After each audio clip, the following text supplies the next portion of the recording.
60% of Americans feel that we need a new third major party because they're dissatisfied with the current options.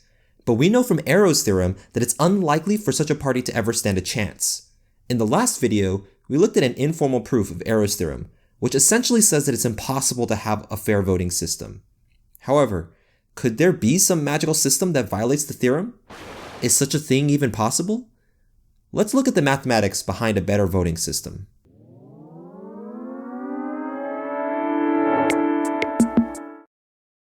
To recap, Arrow's theorem says that any voting system that uses ranked preferences and has at least 3 candidates cannot have all of non-dictatorship, unanimity, and independence of irrelevant alternatives.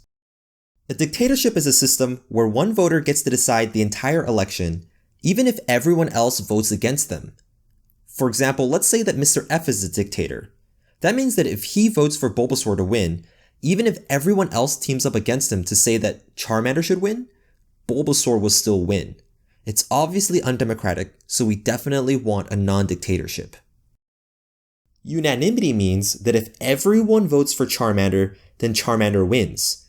This is another rule that seems fairly obvious, since it would be truly bizarre for someone to win with 0 votes. Independence of irrelevant alternatives means that if Squirtle beats Charmander, removing Bulbasaur as an option doesn't change the fact that Squirtle beats Charmander.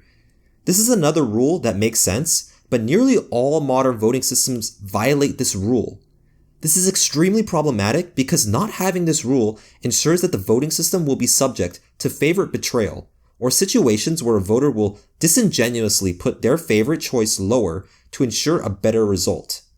This eventually forces the vote to be dominated by 2 parties and creates discontent as people campaign against the party they hate rather than for the candidate they love.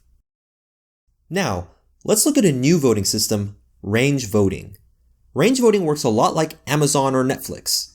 Voters are given a ballot and give each choice a rating from 1 to 5 stars. We average all the ratings, and the candidate with the highest rating wins. Simple enough.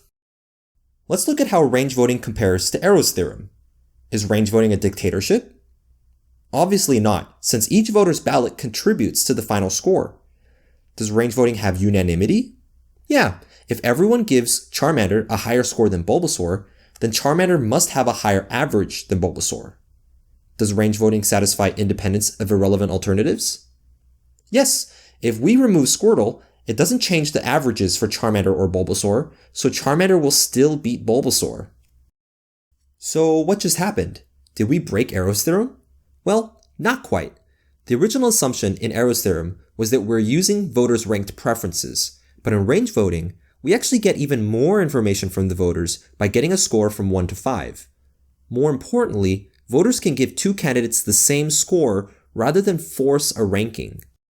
One of the most important properties of range voting is that it never pays to give your favorite candidate a lower score. Even if you believe your candidate is unpopular or unknown, you can still give them a high score without fear of a bad outcome. This is clearly not the case with current voting systems. For example, we can look at the US 2000 Bush v. Gore presidential election. Bush narrowly beat Gore in Florida, but polling showed that had Nader not run in the election, Gore would have likely beaten Bush, taken Florida, and won the entire election. Range voting would not only stop third parties from spoiling the election, but could also allow them to win. Whereas current systems discourage voting for your favorite, there's never a good reason to betray your favorite under range voting. One situation that people might worry about is the unknown lunatic wins. This is when someone gets all their friends to vote max stars for them, and the rest of the country gives no opinion, allowing the unknown lunatic to win. Experimentally, this doesn't happen since enough people will give unknown candidates a minimum score. We can also counteract this by giving all candidates the same baseline number of 0 stars, meaning that everyone will need a significant amount of the population to vote for them in order to overcome that baseline score. However, there is an important way in which range voting falls short of majority rule systems. That's with something called Condorcet winners. If there's a candidate that beats all other candidates in head-to-head matchups, that candidate is a Condorcet winner. Majority rule will get the Condorcet winner if one exists, but range voting might not. For example, Let's look at a two-candidate situation where 60% of the voters give Charmander 5 stars and Squirtle 4 stars, and the other 40% give Charmander 1 star and Squirtle 4 stars. Under range voting, Charmander would have an average of 3.4 stars and Squirtle would have 4 stars, making Squirtle the winner. Yet, 60% of the population prefers Charmander over Squirtle, and the result would go against the majority's wishes under range voting. Under majority rule, Charmander would easily win, and Charmander is also the Condorcet winner, since it would get 60% of the vote to Squirtle's 40%. The reason this occurred was because, while Charmander was popular, it was also divisive. Making Charmander the winner would make the majority extremely happy, but would leave a large minority extremely unhappy. On the other hand, everyone in this vote likes Squirtle.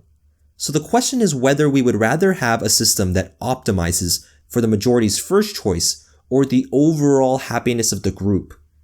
Also, is getting a Condorcet winner more important than allowing third parties to win? Debating these questions begins to exit the realm of mathematics and enter the realm of philosophy. For now, thanks for watching.